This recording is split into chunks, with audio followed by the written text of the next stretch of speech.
Hello and a very warm welcome to the Analyst dated 18th August 2026, brought to you by Vajiram and Ravi, wherein we'll be looking into the 6th set of current affairs article along with the mains value addition article. The handout of this very discussion has been pinned in the comment section below for a future reference. Now, beginning with the analysis section, in the first topic, we'll try and understand that what do we mean by criminalization of politics, why we are witnessing a rising trend when it comes to criminalization of politics, what are its impact, what are the steps taken, and what needs to be done in order to make sure that there is rule of law, not rule of muscle. Moving on to the second topic, herein we'll try and understand that what are the challenges which are faced by the transgender population in India and what are the recent changes that has been introduced via Transgender Protection of Rights Amendment Act of 2026. We'll be covering that particular act in totality. Then we'll be covering one mains value addition article which you can quote whenever you are writing an answer related to corporate ethics. And lastly, we'll be covering 4 prelim pointers wherein the value addition has been done keeping in mind the prelim stage of the examination, so stay tuned. Now, let's begin with the first topic, which is dealing with the issue of rising criminalization of politics in India. This particular topic we can associate with GS paper 2, that is RPA Act of 1951.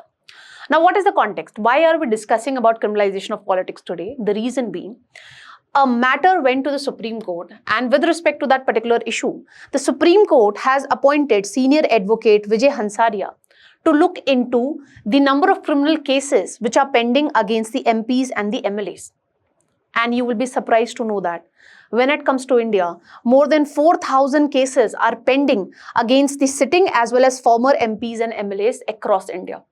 And there are criminal cases which are pending against the chief ministers of respective states. Take for example Telangana, West Bengal, Karnataka, Andhra Pradesh, Kerala, etc. And these number of cases are pending despite Supreme Court giving orders in different years. For example, just look at this particular piece of article. In 2017, Supreme Court ordered that we need to set up 12 special courts across 10 states and UTs so that we can look into these criminal cases which are pending against the elected representatives in a faster manner. Okay, so that we can ensure speedy justice.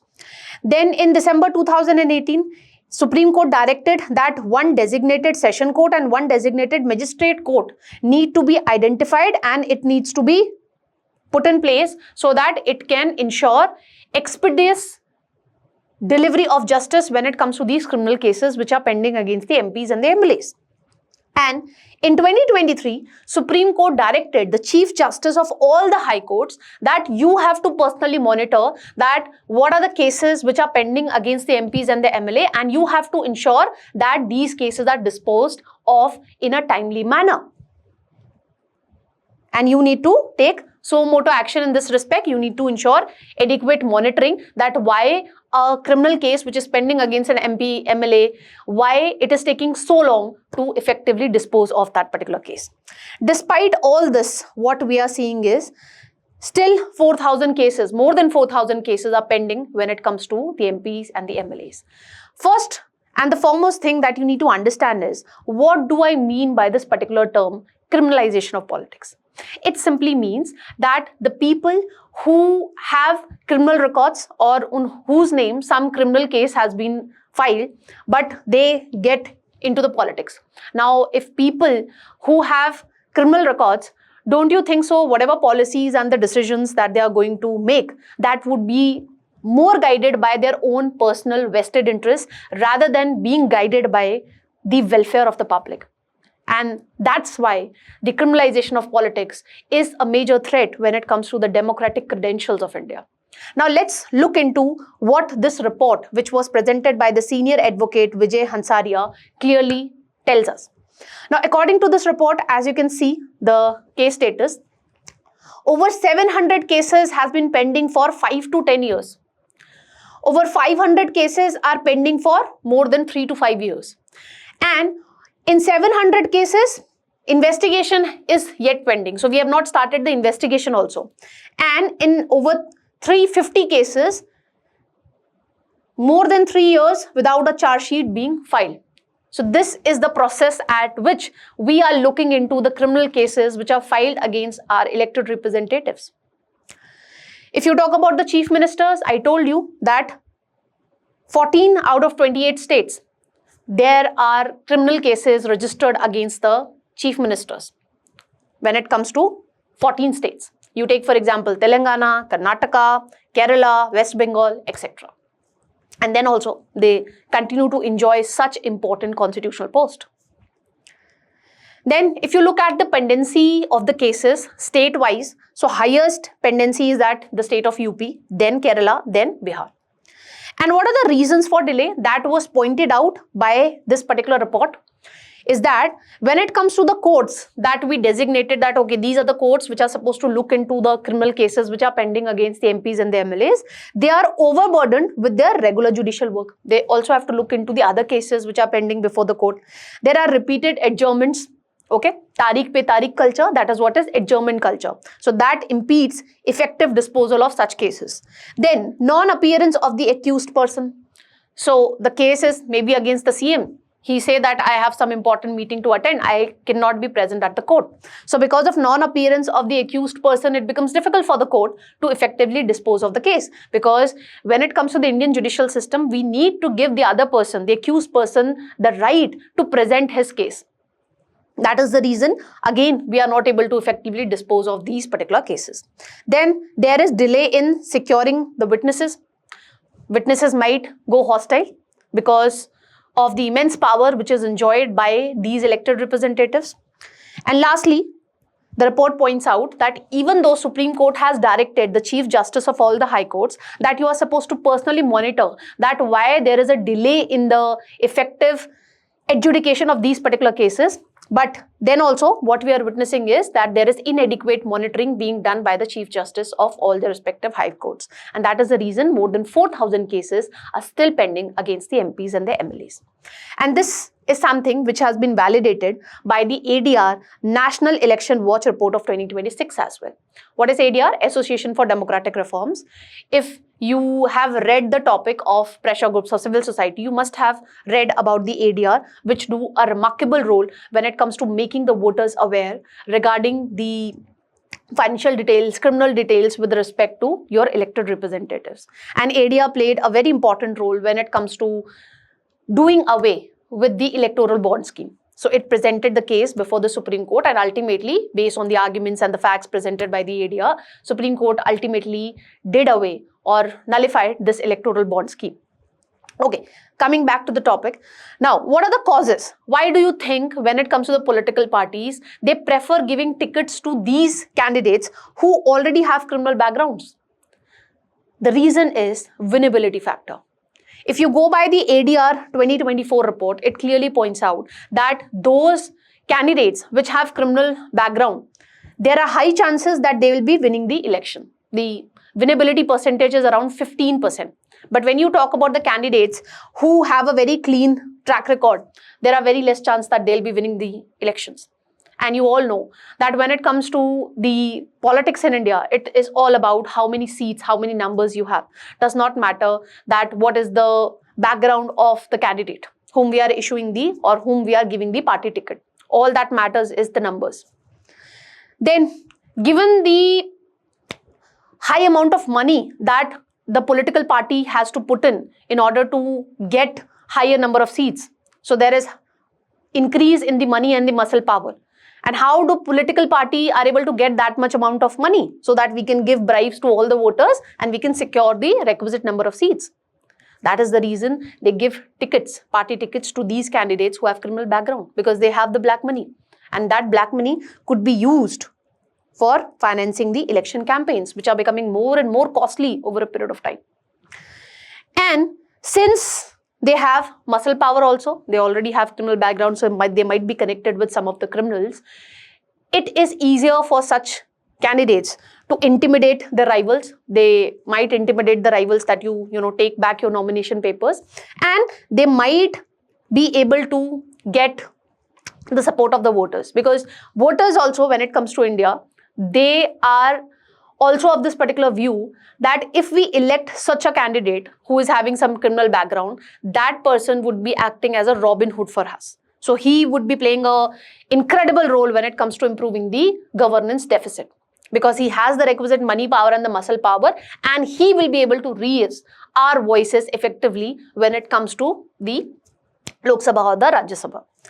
And that is the reason when it comes to voters also, whenever there is governance deficit, they prefer giving vote to such a candidate who is having criminal cases pending against that particular person, because they feel that this person is having requisite money and the muscle power, and he will be able to resolve our concerns in a timely manner. Another problem is the lacuna which is there in the RPA Act. So we have section 8 of the RPA Act of 1951, which disqualifies a person if that person has been sentenced for 2 years or more of imprisonment. So that person would be disqualified from contesting the election, and that person would remain ineligible for contesting the election for the next 6 years after he or she has completed the sentence. Now the problem is, if you read this particular section 8, what it clearly tells you, that once the court has settled the matter that yes, this person has committed this particular offense, maybe like he is found to promote enmity amongst the group, he is promoting practices like sati pratha and all. So if the court finds out that yes, this person is guilty of this particular offense, and then the court gives imprisonment which is of 2 years or more, then only that person would be disqualified from contesting the election. So till the time the court has not settled the particular matter, even if the criminal case is pending against a particular candidate, then also party has all the right to give the party ticket to that particular candidate, and that person has all the right to contest the elections. So this is the legal loophole which is being exploited by the political parties to ensure that they get the requisite numbers. Then there is lack of adequate deterrence. Right now we studied that more than 4,000 cases are pending, criminal cases are pending against the MPs and the MLA. So there is slow pace at which the justice is being delivered, and that also enables the political party to continue issue the political tickets to such candidates who have criminal background, because there is poor conviction rate. And lastly, when it comes to India, the politics in India is not issue based. Because the problem is, let me tell you, why do you think when it comes to Indian politics, it is not guided by issue-based politics, rather we have identity-based politics? The reason is, let's suppose if I go with issue-based politics, I say that, okay, I will ensure that there is electricity connection, I will ensure that there is water connection, I will ensure that the educational outcomes or the health outcomes are improved. Once these issues are addressed, then do you think the voters are going to give you the vote?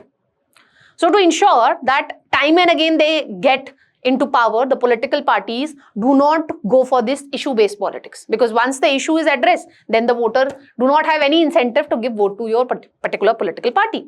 But when it comes to identity-based politics, it is never going to end. Okay, I will create one issue, then I'll create another issue that, see, this religion is a threat for you, this caste group is emerging as a threat for our particular caste group. So that is the reason when it comes to political parties, they prefer going for identity-based politics, and that is the reason when it comes to voters also, they give the vote based on these identity lines. That is, what is the caste of that particular candidate, what is the religion, okay, what is the language that that particular candidate is speaking. They don't actually care about the criminal background when it comes to the particular candidate.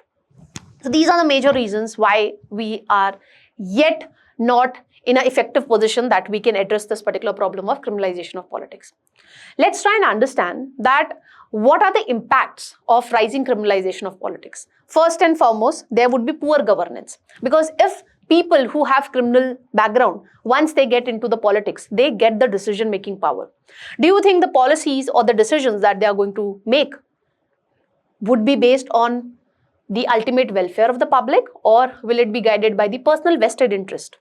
The answer is clear to all of us. It would be guided by the personal vested interest, because that person has invested so much of black money to get that particular seat, and within that duration of 5 years, he also have to recover that particular money. So ultimately, he will be making such schemes, policies or decisions which would enable him or her to recover that particular money which he used to finance the election campaigns. And ultimately, who would be affected? It is the citizens whose welfare is going to be compromised. And ultimately, because of this, what would happen? We as citizens would lose faith, would lose trust in the democratic institutions. And that is what is happening right now. Why the youth, do you think, is on protest, be it the state of Jharkhand, be it Jantar Mantar in Delhi? because youth today is losing the trust which it used to have when it comes to the institutions that the government has put in place. You talk about CBSE, you talk about NTA, you talk about the Election Commission of India. Everyone is losing faith in the institutions which are being put in by the state. And that's how it goes against the idea of constitutional morality also, because one of the elements of constitutional morality is that you are supposed to respect the institutions created by the state. But there's another element to constitutional morality which clearly talks about that we as citizens have all the right to hold the state accountable. And thankfully, the youth is now taking the requisite steps to hold the government accountable because of the rising instances of criminalization of politics, which have its ramifications in form of poor governance, poor examination culture, and poor educational ecosystem when it comes to India. Then it cultivates the culture of impunity. What do we mean by this? If you see that the elected representative who already have a criminal background, he is able to get to that powerful position, do you think we as citizens are going to respect the rule of law? Obviously no. And that is going to make it pretty normal for the people to break the law, and the result would be the crime rates is going to increase when it comes to India. Then when the decisions are taken based on the personal vested interest and not by the welfare of the public, who is suffering? Ultimately, the disadvantaged sections. So that is how it is going to hamper the social development. And ultimately, what happens if candidates who have criminal background, they are the one who are being provided with the tickets by the political party, ultimately what is going to happen is people like maybe you and me who have clear background, youth who have a clear background, they are not incentivized to get their hands dirty into this dirty politics. And that's how we are bereft of ethical leaders, which we used to have right after independence. Okay? Leaders like Lal Bahadur Shastri, who had a very simple life, but such leaders are not being seen today. Why? Because of the rising instances of money and muscle power in the politics that is deterring the individuals who have clean records. They are not incentivized to be a part of this dirty politics. Now, what all steps we have taken to effectively tackle this menace of criminalization of politics? Firstly, we have the RPA Act of 1951, wherein we have Section 8, which we have studied right now. So I'm not going to repeat that again. One great step which the government intended to take, but ultimately this bill has yet not become an act. It is right now being referred to a parliamentary committee to review this particular bill. So this 130th Amendment Bill, which was introduced in 2025, talked about removal of a minister if he or she has been accused of an offense which is punishable with 5 or more years of imprisonment. Then, if that elected representative has been arrested and detained for 30 consecutive days. So, if this is the scenario, then on 31st day, whether it is the Prime Minister or whether he or she is the Chief Minister, they have to resign on the 31st day. When it comes to the other ministers, the removal would be done by the President or the Governor based on the advice of the Prime Minister or the Chief Minister respectively. Or automatically, if that minister was arrested or detained for 30 consecutive days, then on 31st day of detention, they stand automatically removed. Although this bill has yet not become an act, it is still under consideration, but if this bill becomes an act, it is going to completely change the picture of criminalization of politics. Now, in order to make sure that there is higher transparency when it comes to the electoral process, and in order to make sure that the people who have clean background, they get into the politics, Supreme Court has given a lot of verdicts. The first major verdict was given by the Supreme Court way back in 2002. That was Union of India versus Association of Democratic Reforms. In this landmark judgment, Supreme Court clearly pointed out that any person who is contesting an election needs to declare their criminal records, that whatever criminal cases are pending against them, their financial records, so that we can get to know that whatever asset that particular candidate is having, is that asset earned through clean money or through black money. Then educational qualification. And all these information must be declared along with their nomination papers. Why? because the Supreme Court is of this view that the voters have all the right, they have the fundamental right to know all these details about the candidates so that they can make an informed decision that whom should they be giving vote to. Then we have the famous verdict of 2013, that is Lily Thomas versus Union of India case, wherein the Supreme Court nullified Section 8, Clause 4 of the RPA Act of 1951. And with this verdict, what happened? If a court has convicted a sitting MP or a MLA and sentenced the MP or the MLA for 2 years or more imprisonment, then in that case, they would be subjected to immediate disqualification. But what was the provision earlier? What this Section 8, Clause 4 of RPA Act used to say previously? So earlier, what was the scenario? Even if, let's suppose, a lower court has convicted the sitting MP or MLA and has sentenced them with 2 years or more of imprisonment, but then also they continue to work as elected representative and they were provided with a buffer period of 3 months even after the lower court has convicted them. And within this 3 months, they have to file an appeal in a higher court. Until the time the appeal is not decided, they continue to remain MPs or MLAs. But the Supreme Court clearly said in this Lily Thomas case that the moment the court has convicted and given the sentence of 2 years or more of imprisonment, they would be subjected, the sitting MPs and the MLAs would be subjected to immediate disqualification. Then we have the famous Manoj Narola versus Union of India case of 2014, wherein the Supreme Court clearly upheld this fact that yes, we understand this thing, that it is the Prime Minister who has this discretion to decide that which person should be there in his Council of Ministers.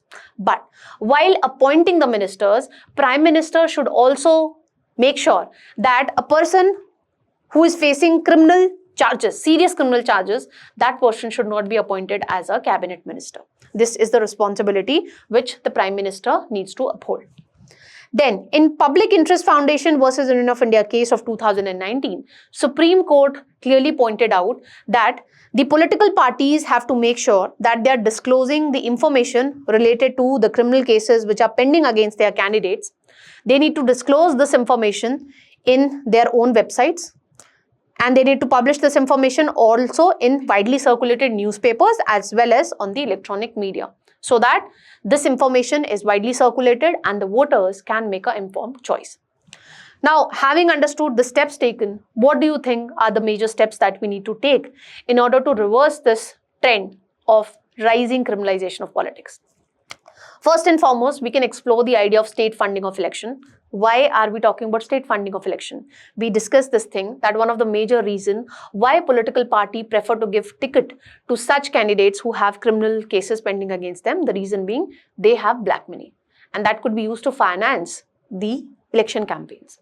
But if we provide state funding for the elections, then the political party need not be incentivized to give tickets to such candidates. And this was a recommendation given by Dinesh Goswami committee also as well as Indrajit Gupta committee as well, wherein the state would be providing the campaign material like the voter slips, fuel, media time, etc. so that we can reduce the dependence of the political party when it comes to the black money.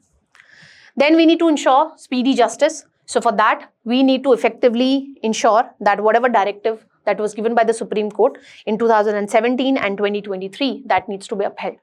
And it is the responsibility of the Chief Justice of all the High Courts that they micro-monitor all the criminal cases which are pending against the MPs and the MLAs, especially the cases which are pending for 3 to 5 years and 5 to 10 years. They need to be effectively monitored. And the data in this respect should be available in the public domain. Then we can also think of introducing legal changes as recommended by the second ARC report, that we need to amend Section 8 of RPA Act of 1951 that would ultimately lead to immediate disqualification of the individuals who are facing trial for serious offences. And if the case was registered or framed 6 months before the election, then that person should be disqualified from contesting the election in case the criminal case pertains to heinous criminal offences. So this is the legal reform that we can introduce under the RPA Act as well. Then, in order to increase the transparency at the level of political party, what we can do is, we can bring the political party under the ambit of the RTI Act, or the political party should be ready to face the audit from independent units, or maybe auditing at the hand of the CAG. That would go a long way in enhancing financial transparency. And lastly, the ECI and the respective civil society organization like the Association of Democratic Reforms and all, they need to take requisite steps in order to raise the awareness among the voters, because ultimately, why do you think the political party continue to give tickets to such candidates? The reason being, the voters prefer them. So we need to make the voters aware that what is the criminal background of the candidate and what is going to be the repercussions if we continue to vote such candidates, and if we continue to make them our elected representatives, what could be the repercussions for the democratic spirit of India. So we need to make the voters aware that they are guided by the issue-based politics rather by the identity politics. And cleaning or reversing this trend of criminalization of politics is the need of the hour. It is a fundamental prerequisite to ensure that rule of law prevails over the rule of muscle. This is something that you can use to write the conclusion to any question that you're writing on criminalization of politics. With this, we have come to end of this particular topic. I have framed a practice question for you people. So do practice this. And with this, let's move on to the next topic. Now, beginning with the second topic, which is dealing with the issues faced by the transgender community in India. This particular topic we can associate with GS paper 2, wherein in the social justice part, we have the topic vulnerable sections. So why are we discussing about transgender community today?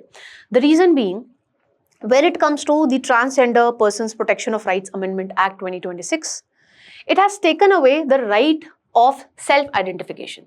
So previously, before this act came into picture, what was the scenario? If the gender of mine does not align with the gender assigned to me at the birth, then in that case, I can, fill an application form, and based on that application form, the requisite authority is supposed to issue me an identity card, which clearly tells me that, okay, this person is a transgender person. So we previously in the 2019 Act that was there to protect the rights of the transgender, under that particular act, we had the right of self-identification. But since this Act of 2026 has taken away that particular right of self-identification, so there was concerns with respect to this particular act, and the matter went to the court, wherein the transgender community has a fair question to ask that what about the identity cards that you issued before this 2026 Act came into force? So in this respect, Union government has assured the Supreme Court that when it comes to the identity cards that were issued before 2026 Act came into force, they would continue to remain valid. Okay, so that's the entire context. But what is important for our mains is the challenges which are faced by the transgender community and what are the salient provisions and the challenges which are there with respect to this Amendment Act of 2026. Let's try and understand the different angles. Now, the first thing that you need to make note of is, if you go by the census of 2011, why are we looking into the data fact of census of 2011? Because the current data is not available to us. So when it comes to census of 2011, more than 4 lakh people in India have opted for the other in the gender category. So you can associate with this the status or the number of transgender community that we have when it comes to India. Now, what are the challenges which are faced by the transgender community in India? First and the foremost problem is the lackadaisical approach when it comes to the Transgender Persons Protection of Right Act of 2019, wherein I told you that there was this right of self-identification, which clearly tells me that, okay, if my gender does not align with the gender that was assigned to me at the birth, all I have to do is, I have to fill an application form, and then the requisite authority is supposed to issue me an identity card that yes, I am a transgender. And this the authorities were supposed to do within a 30-day period. So today if I file, within 30 days, the authority have to issue this identity card. But what the various media reports point out, that in majority of the cases, the authorities are not meeting this 30-day period. Another problem is the social stigma and the exclusion which the transgender population face at the hand of their families. The moment the family get to know that, okay, this person is a transgender, what happens? The traditional Indian families, they abandon such kind of a child. And if such a child is abandoned by their family, do you think that child has the right to access quality education? The answer is no. And when you don't have access to quality education, obviously the employment opportunities that would be available to you, that goes on a decline. And ultimately, these transgenders are forced to work as beggars or as sexual workers. Then they face hurdles in education also. If, let's suppose, by any case, they get into the schools or in the colleges, what happens? They face bullying. They face discrimination at the hand of their classmates. The reason being, when it comes to the traditional Indian families, we never educate to our children that what do we mean by fluid gender identity. We only tell them that, okay, there are two gender, male and female. We does not make them understand that when it comes to the gender identity, how fluid it is. So since they don't have this idea, they think that a transgender child is an outlier.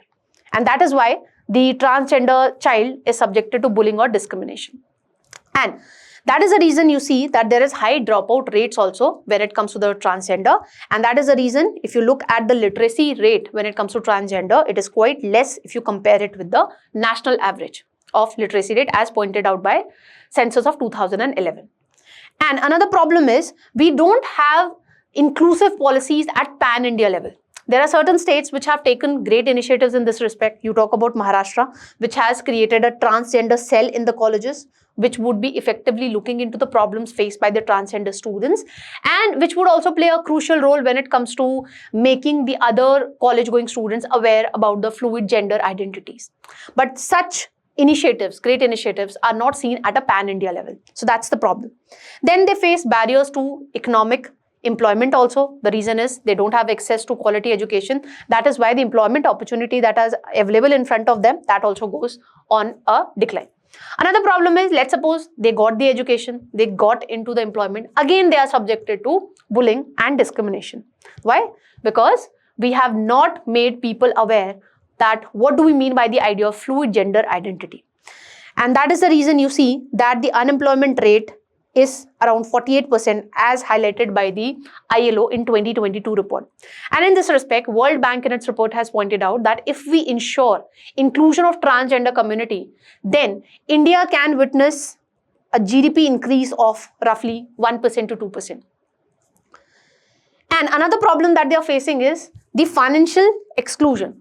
Even though the government has issued a circular in this respect that when it comes to the transgenders, they have all the right to open joint bank accounts. But then also the banking units are reluctant to provide this particular service to the transgender, which is impeding their financial inclusion. And when they are not financially included, what happens? It becomes difficult for them to take the benefit of the government programs. Because nowadays, majority of the benefits, if monetary benefit is provided to you, that would be transferred in your bank account. So that is not allowed. And another problem that we discussed here, if I'm not getting the certificate on time, again, this makes me ineligible to get the benefit of whatever schemes or the policies which are being run for the benefit of transgender community. So these are the basic problems. Then another major problem is health related problems. Now what happens is, when it comes to the medical colleges or the universities, have you seen a separate department which looks into the problems faced by the transgender community, especially the mental health problems that they face? The answer is no. And that is the reason when it comes to the medical facilities in India, they are being guided by transphobia. They don't effectively understand the problems faced by the transgender. So they are not in a position to effectively provide adequate mental health support. And another problem is that there's lack of specialized care. Why? Because when it comes to the medical education colleges, we don't pay emphasis upon the peculiar health related challenges faced by the transgender. So that is the reason it becomes difficult for the transgender community to get specialized care. And since the medical, associations or the hospitals, they are guided by transphobia, NALSA has pointed out that 27% of the transgenders were denied treatment. Why? Because of the transphobia, which is affecting the medical institutions which are there in India. And then when it comes to gender affirming treatments, it is quite costly. So that is again the reason why, despite understanding that, okay, I aligned with male, female, or whether I'm a trans woman or trans man, I cannot effectively afford to get this gender affirming treatment. So these are the healthcare related challenges. Now, what all steps we have taken to ensure that the transgender community is provided with a dignified life? First and foremost, we have ensured that they are able to exercise their right to vote effectively. So in 2009, Election Commission of India came up with the others option in the voter forms. So that way they are able to effectively exercise their right to vote. Then in NALSA versus Union of India case of 2014, Supreme Court gave a landmark judgment wherein the Supreme Court recognized transgender individuals at the third gender. that enables them to effectively being treated equally, and they would now be eligible to get the benefits of fundamental right 14, 15, 16, 19 and 21. They'll now be able to live a dignified life. That was the idea with which the Supreme Court recognized transgender individuals as the third gender. Then, to protect the rights of the transgender, we came up with the Act in 2019, wherein I told you that there was right to self-identification. So, I just have to fill an application form, and then within 30 days, the authority have to give me the identity card that yes, this person is a transgender. I don't have to undergo any medical examination. So, no external scrutiny was there. It is up to me. If I feel that my gender does not align with the gender assigned to me at the time of my birth, I have all the right to fill that application form and get the identity card as a transgender. Then there was prohibition of discrimination. So under this particular act, you were not allowed to do discrimination against the transgender children or the colleague for that matter, because punishment was provided. Then institutional mechanism was also put in place to safeguard the interest of the transgender community. So for that, National Council for Transgender Person was put in place in 2020 under the Ministry of Social Justice and Empowerment. And what was the major role of this particular institution? That is to advise the government that how policies and programs should be formulated to preserve the interest of the transgender community. And another responsibility that was given to this particular institute was that it monitors that how effectively the policies and the programs which are created for the transgender community are effectively implemented or not.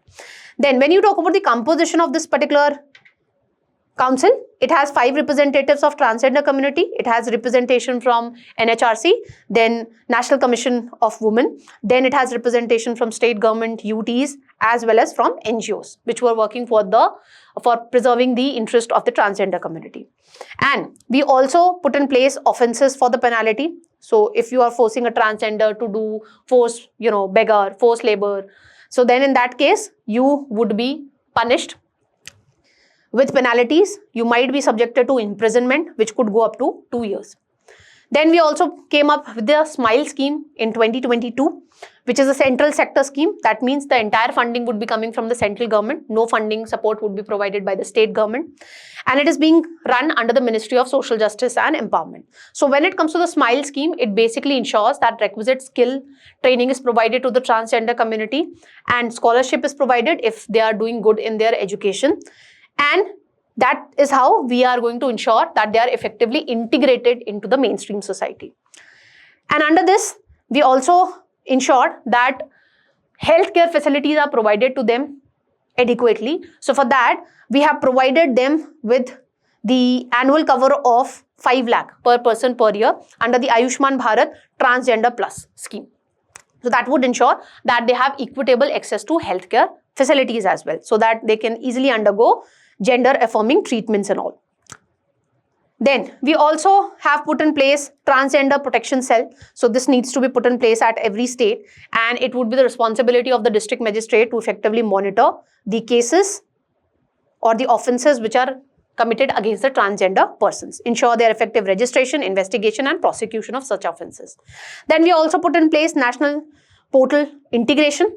Okay, so under this, what we are going to do, so as I told you, under the 2019 Act, there was this right of self-identification. So I fill the application form and I have to go to this particular portal. So once this processing of my application form is done, the certificates would be issued to me, and here I can also apply for this to get the benefit of Ayushman Bharat Transgender Plus also. So for that also I can get the certificate from this particular portal. Now, what are the provisions of this Act of 2026? What are the changes that we did? So first and the foremost change that we did was we made a remarkable shift in the approach that how a person would be identified, that whether this person is a transgender or not. So earlier it was done through self-identification, but now the identification would be done by a medical board. So a designated medical board would be inquiring into this particular thing, that whether this person is a transgender or not, and based on this only, the district magistrate would be issuing me a certificate, okay, after the examination has been done by the medical board. So the medical certification has been introduced. Now my identity does not depend upon how I perceive my body to be. what is my gender identity, it all depends upon that whether the medical board is confirming this thing that yes, this person is a transgender or not. So in this medical board, it would be headed by the chief medical officer or the deputy chief medical officer to assist the authorities when it comes to verifying this thing, that whether this person is a transgender or not. So it restricts the definition of person considered as transgender. So earlier, as I told you, under the 2019 Act, what was the definition of transgender? The simple definition was that these are those individuals whose gender does not align with the gender assigned to them at birth. Now, when it comes to this particular act, it has done away with this particular definition, and it has clearly listed out that, okay, these are the individuals who would be considered to be as transgender. So this includes hijra, kinnar, okay, so the transgender who are part of the this guru chela shishya system that is there. And this act has clearly stated that trans women and trans men would not be categorized as transgender. So it has clearly listed out that who would be categorized as a transgender. Then it has stricter penal provisions. So there are graded punishment. You could also be provided with life imprisonment also. If you are forcing a transgender to, undergo gender affirming treatment against his will, or if you are making them work as a bonded labor or a sexual worker, then any change in legal documentation would be allowed only and only when you meet the definition given under this particular act, and when it is approved by the medical board, only then you can make the requisite changes in any of the legal documentation. Now, what is the significance? What is the benefit of this particular act? First and foremost, we have did away with the ambiguity, because the definition that was provided under the 2019 Act, that was very broad and very vague. Okay, so now it has clearly pointed out that, okay, these are the individuals who would be considered to be as transgenders. So it would lead to precise targeting of benefits. Whatever schemes that we have put in place for the benefit of transgender, they would be effectively targeting of the benefits. Then we have put in place stronger legal safeguards. Earlier, the penalty was up till 2 years of imprisonment. Now, the penalty could go up till life imprisonment also. And it is trying to protect the bodily integrity. So if you force a particular individual to undergo sex change surgeries, then in that case also you would be subjected to imprisonment. It could go from 10 years to 14 years like that. But what are the challenges which are there with respect to this particular Amendment Act? First and foremost, it has did away with the self-identification principle, which was rightly upheld by the Supreme Court also in its Nalsa judgment of 2014, wherein it identified transgender as the third gender category. Then it has reduced my gender identity to clinical gatekeeping. Now, what is my gender? That does not depend upon how I perceive my gender to be. It depends upon an external validation. So that is the problem. Then there is burden of proof and institutional barriers. Now, in order to get the benefit of whatever schemes, policies which are being run by the government for the benefit of transgender, I need the identity card. So that way you are creating a barrier for me to effectively get the benefit of these schemes and policies, because there might be delay when it comes to issuing the certificates. And it could be the case that a person is a transgender, but then also the certificate is not being issued. It is a violation of privacy, as well as it goes against the idea of dignified life, because the external medical board is going to decide that whether I am a transgender or not. It does not depend upon how I perceive my body to be. It goes against the idea of dignified life, which is provided under Article 21.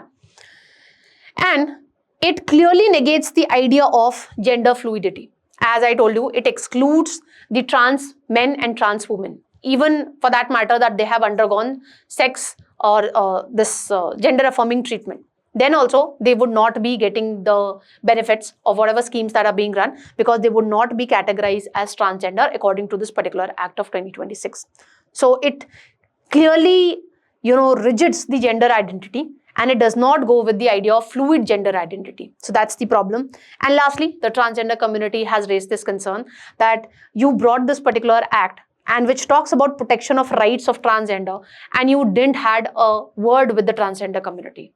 What kind of act you have put into force, which talks about protection of our rights, but we are the ones who are not being consulted even. Now, in the long run, what needs to be done? Now, this act has already come into effect. What could be done now? The government should think of restoring the self-identification thing. aligning it with the judgment given by the Supreme Court in the Nalsa judgment. This would go a long way in ensuring that the transgender persons are able to live a dignified life. Then we need to strengthen the legal protection, and we need to ensure effective implementation of whatever schemes and the policies that we have put in place. We need to promote cultural change, because when it comes to transgender, they have not demanded pity, they demand equality. So for that, there is a need to change the mindset of the public, and this awareness should be given to the children from at a very early age, so that if a transgender child is coming into school, he is not subjected to bullying or discrimination at the hand of the classmates. So in this respect, the campaigns like I Am Also Human, which is being carried out by Humsafar Trust, such campaigns should be carried forward, and such other campaigns should also come forward, so that we can change the mindset of the public, and we can ensure that when it comes to the transgender community, they are able to live a dignified life. We need to ensure that they are able to get adequate livelihood opportunities. So in this respect, you can quote the case study of Tata Steel, which has hired almost 100 transgender persons. So we need to create an inclusive working environment for the transgender community. So especially the toilet facilities and all also need to be designed, keeping in mind that there are different genders which are working at a particular workplace. And we can also quote this case study of Karnataka, wherein they have secured or they have reserved 1% of the jobs for the transgender community. So this good practice should be replicated at a pan-India level. And when it comes to their healthcare access, we need to make sure that the gender reassignment surgery is standardized. So there need to be a standardized procedure that how this gender reassignment surgery would be carried out, and the price and the cost also needs to be fixed by the government, so that it does not become very costly for the transgender community to effectively assess or access this gender reassignment surgery. That would go a long way in ensuring that even the transgender community is able to live a dignified life, because all they demanded was equality and not pity. With this, we have come to end of this particular topic also. I have framed a practice question for you people based on the discussion that we have. So do practice this question. And with this, let's move on to the mains value addition article. Now, beginning with the mains value addition part, the case study that we are going to discuss today, you can effectively quote that whenever you are writing an answer related to corporate ethics, talking about that why it is important for business houses also to uphold ethical conduct. Because if they don't follow ethical business practices, they are going to damage their brand image. And that is what has happened when it comes to women. So when it comes to the advertisement of Vimal Elaichi, in this respect, the Maharashtra Food and Drug Administration has issued notice to 3 actors, that is Shah Rukh Khan, Ajay Devgan and Tiger Shroff, because they are the ones who are associated with the advertisement for Vimal Elaichi. Now, why the Maharashtra regulator has given notices to these actors? The reason being, in guise of advertising for Vimal Elaichi, they are actually promoting another product, that is Vimal Pan Masala, whose advertisement is not allowed. And that is what is meant by surrogate advertisement, wherein the company shows that we are advertising for this product, that is product 1, wherein there is no ban on advertisement. When it comes to Vimal Elaichi, there is no particular ban that you cannot promote Vimal Elaichi. You cannot have advertisement for this. But the Vimal is not allowed to make advertisement for promotion of tobacco products, that is Vimal Pan Masala. So what is the notice talking about? So notice is talking about that in guise of promoting or advertising Vimal Elaichi, through this advertisement, what the Vimal franchisee is trying to do, it is also trying to ensure that the advertisement for Vimal Pan Masala is also being done, whose advertisement is not allowed. And why this case study becomes important? Because this is for the first time that a regulator is examining an issue related to surrogate advertising. What is surrogate advertising? That has been outlined or defined clearly by the Central Consumer Protection Authority, which in simple terms means that the company might be showing that we are advertising for this particular product 1, wherein there is no ban on advertisement, but under the guise of advertising for product 1, it is actually promoting or it is actually advertising second product of that same brand on whose advertisement there are certain bans. Okay, so that is what is surrogate advertisement. You can understand the definition by this particular case, wherein by advertising for Vimal Elaichi, what the Vimal franchisee is actually trying to do, it is also advertising or it is actually getting to to ensure that adequate consumers are there for its tobacco product also, that is Vimal Pan Masala. So this effective case study you can quote wherever you are talking about corporate ethics, and you can also quote wherever you get a question that whether when it comes to the influential people, whether their conduct should also be based on ethics or their conduct should merely be decided based on the profit principles. That is all when it comes to the value addition article. Let's move on to the prelim pointers.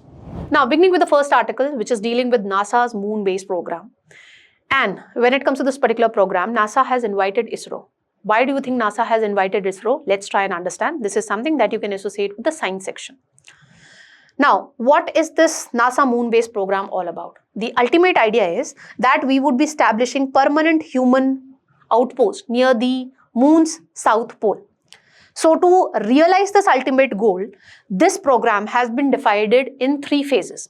The first phase would begin from now and it would continue till 2029, wherein what we are going to majorly do in the first phase, we'll try to collect information regarding the lunar south pole, that whether this idea is actually feasible or not. So robotic missions would be, sent so that we can get additional information about the lunar south pole. Then in the second phase, which would continue from 2029 to 2032, the NASA is going to deploy the first infrastructure which would be needed to ensure long-term human presence in the lunar south pole. So it would put in place power systems, cargo transportation, logistics, communication, etc. And the last phase, which would be starting from 2032 and it would continue beyond that, herein NASA would make this idea a reality, that humans are permanently working, the astronauts are going there on a permanent basis, they are working there and they are working there for extended periods. Okay, it's not like we just pass by the lunar south pole. No, that's not going to happen. We are going to ensure permanent human footprint on the lunar south pole. So that's the entire idea of this moon-based program.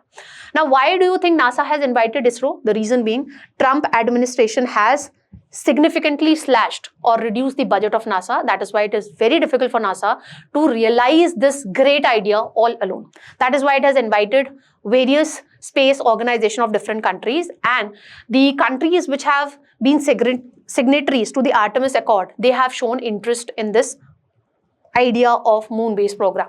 So countries like Japan, India, South Korea and Israel have showed willingness to be a part of this particular ambitious program. Now, what is this Artemis Accord?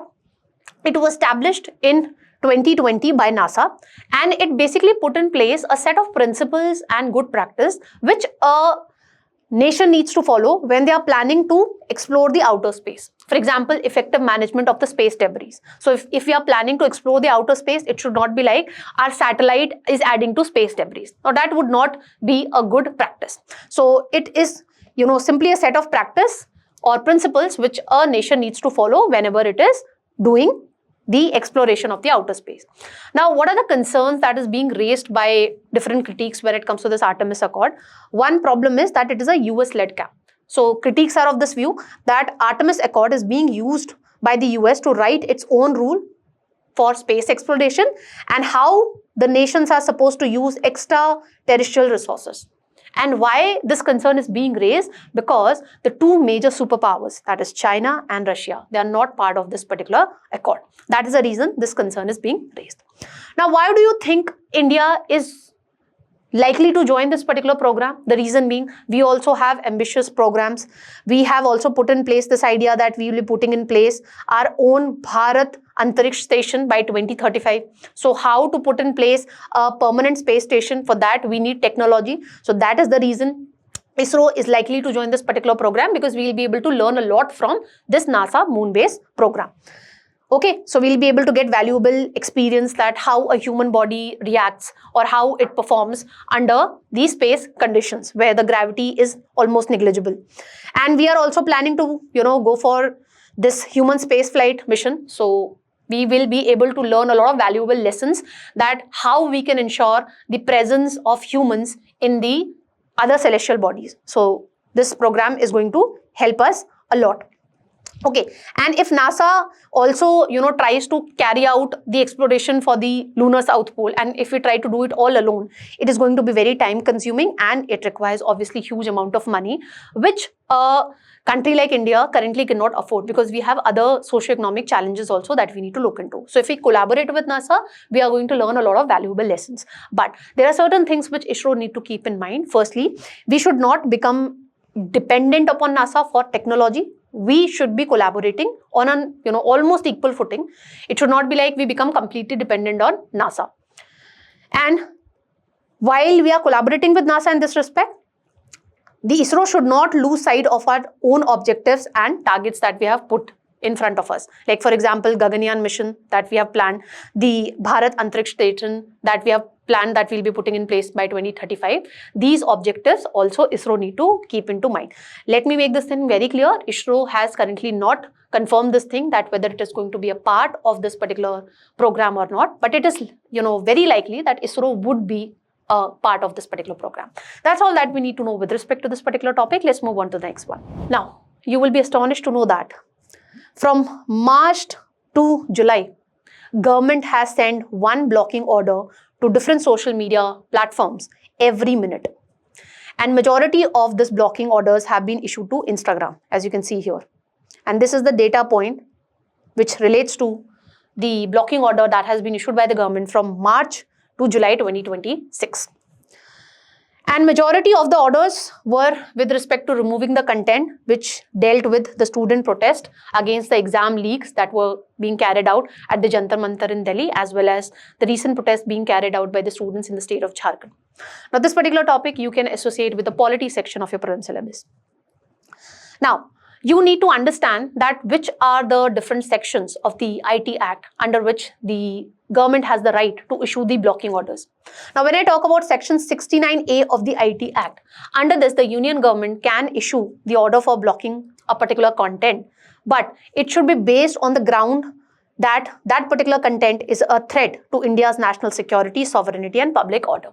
Okay, and the order needs to be written, should be in written format. So it's not like orally, verbally, the government can communicate that. No, they have to give the reasons in writing that why they want this content to be blocked. Because the grounds are very severe, no? That this content is going to severely impact the India's sovereignty, security, etc. Now, there are various procedural safeguards that have been put in place which the government needs to follow when it is issuing a blocking order under section 69A of the IT Act.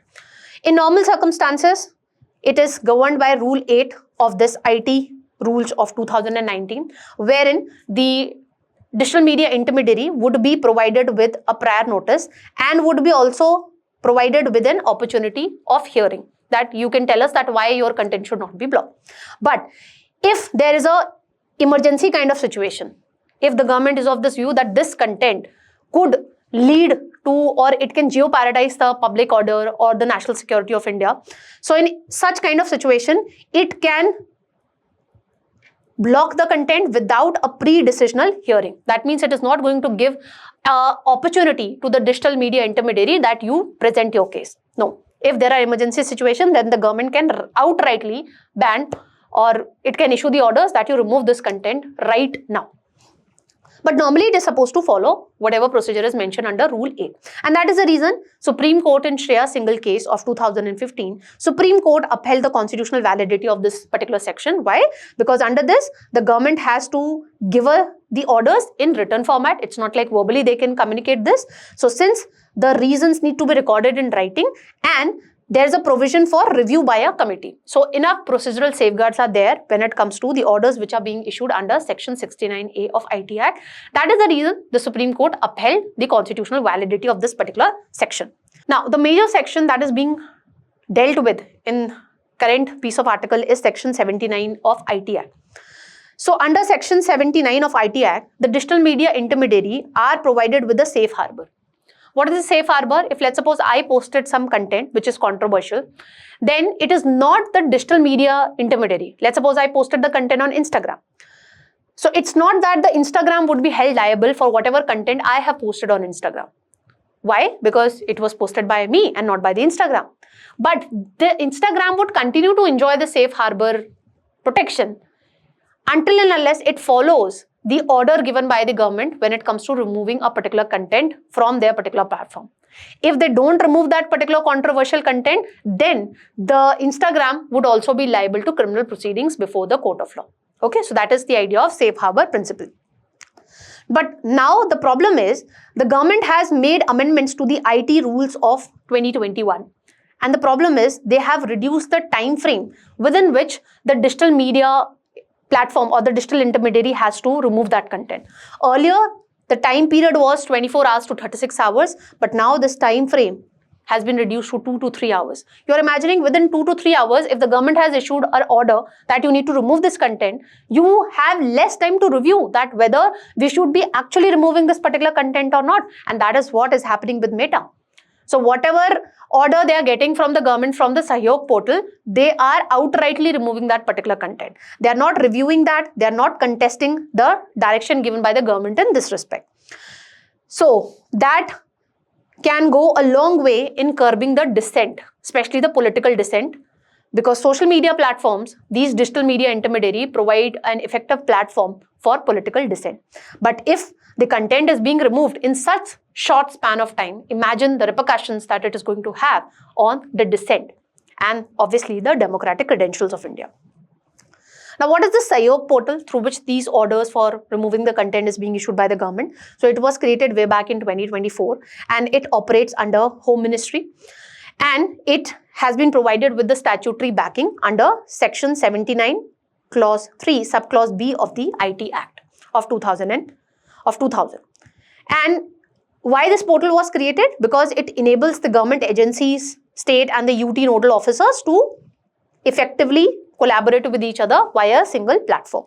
Okay, so the orders or the notices for removal of particular content to digital media intermediaries could be given instantly or quickly. So that is all about the Sahyog portal. With this, let's move on to the next topic. Now, the next topic is dealing with a great innovation, that is rotating detonation engines. What are this? Let's try and understand. Again, this is something that you can associate with the science section of your prelim syllabus.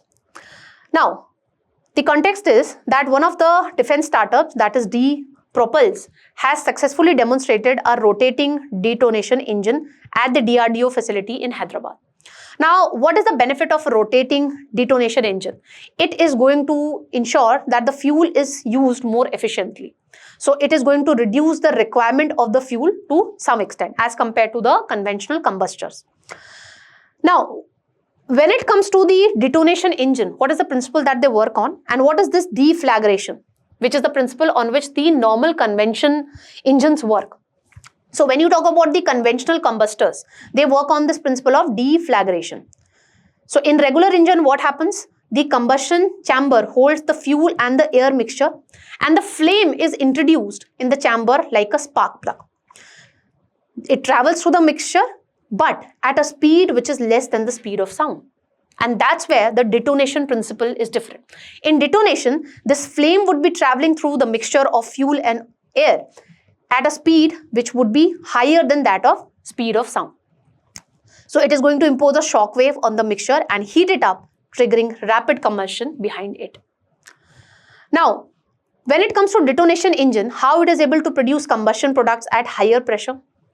Because when the flame passes through the mixture, that is fuel and air mixture in the detonation engine, the combustion happen at constant volume. So for this to understand, you need to understand how the regular engine works. So here, the combustion happen at constant pressure. The mixture is free to expand as it is heated up instead of being confined under pressure. Okay, so as slowly and slowly the mixture is getting heated up, it would expand.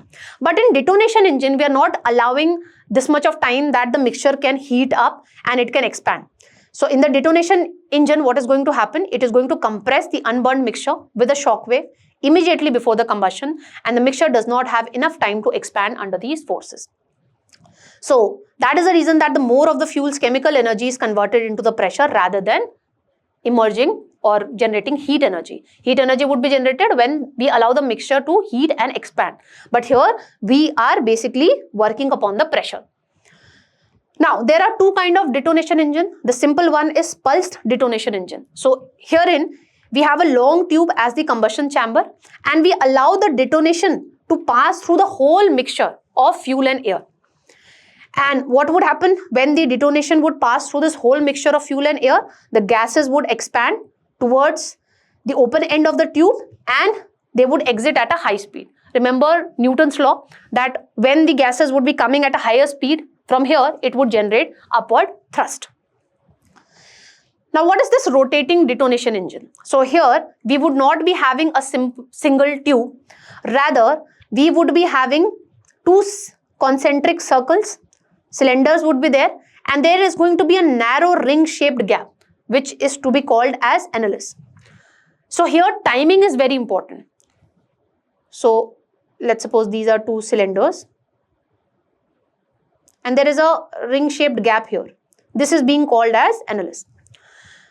Now, one or more detonation wave would be passed through this analyst, and at the right time, fuel, the mixture of fuel and air would be passed whenever one detonation wave is coming. So timing is very important. So fuel is injected into the analyst just ahead of the detonation wave, and that is how it is able to ensure that the combustion or the detonation is carried out in a continuous process. Okay. So the wave consumes the fresh fuel and air mixture and expels the product through the nozzle along its axis. And that is how it is able to ensure higher fuel efficiency, and it is able to ensure that the fuel keeps arriving at the right time in the right condition. So here timing is very important. Every time a detonation wave would be coming near the analyst, at the same time the fresh mixture of fuel and air needs to be released, and that is how detonation would become a continuous process, and that is how it would be able to generate thrust. With this, let's move on to the last topic of today's analyst. The last topic is dealing with the conservation of the elephants in India. This particular topic you can associate with the environment section of your prelim syllabus. Now, what is the context? So the Supreme Court has issued the order to the central government that you carried out a nationwide survey to ensure this fact that the traditional elephant routes are not blocked. Okay, so in order to avoid human-animal conflict, you cannot just simply block the traditional elephant routes. So we want the Union of India, that is the Union government, to carry out a fresh survey and give us a comprehensive report with respect to the steps that have been taken to prevent such obstacle. The elephant should not face any obstacle when it comes to their traditional elephant routes. Now, in this respect, why do you think this particular step is important? This is important to uphold Article 51A Clause G, which talks about compassion for living creatures. So we need to make sure that the elephants are able to enjoy their migratory routes, and it is also important to enhance the genetic diversity. Why? Because if the elephants, which are situated in two locations, A and B, if they are able to, migrate from this to this position or this to this position, what would happen? There would be intermingling, there would be breeding, and that is how the genetic pool would be diverse. But if I cut down or if I remove this traditional migratory route, what would happen? The genes which are found here, similar gene would be found here, there would be no intermingling, so there would not be any improvement in the genetic diversity. So that is why, to enhance the genetic diversity, it is important that you allow the animals to intermingle and breed with each other. Now, certain facts related to the Asian elephant. They are the largest terrestrial mammals and a ketone species because they play a remarkable role when it comes to dispersing the seeds, when it comes to creating the pathways. That is why they are considered to be as the ketone species. They are matriarchal in their orientation because the group is led by a female. They have one of the highest gestation period when it comes to the babies. So the gestation period can extend to 22 months also, and the calf is nursed for 2 to 4 years. There are 3 subspecies of Asian elephant: Indian, Sumatran and Sri Lankan. When you talk about the conservation status of Asian elephant, they are endangered. When you look at the IUCN status, in CITES they're listed under Appendix 1, and in Wildlife Protection Act they have been provided with the highest protection, that is Schedule 1. Now when it comes to India, it is home to 60% of the Asian elephant population in the wild, and when you talk about the state-wise availability of elephant, so it is the Karnataka which has the highest elephant population, followed by Assam, followed by Kerala. And India has declared elephant as the national heritage animal. Why? Because it play an important role as ecosystem engineers when it comes to dispersing of the seeds, creating pathways, etc. And when it comes to, preventing man-animal conflict, especially when it comes to elephants, the Khadi and Village Industry Commission has come up with a unique way, that is Project Rehab, wherein they put in place bee fences near railway tracks and all. So the elephant are, they get very irritated when they hear this bee noise and they are fearful of bees. So that is why they, these bee fences are put in place along the railway tracks so that the elephant does not come in contact with the railway track, or they do not met with any railway related accidents. Okay, so this particular case study you can quote wherever you're writing an answer related to man-animal conflict also. This is a unique way wherein we are ensuring that there is no harm being done to the wildlife also, and we are able to maintain a balance between the animal conservation and the developmental projects as well.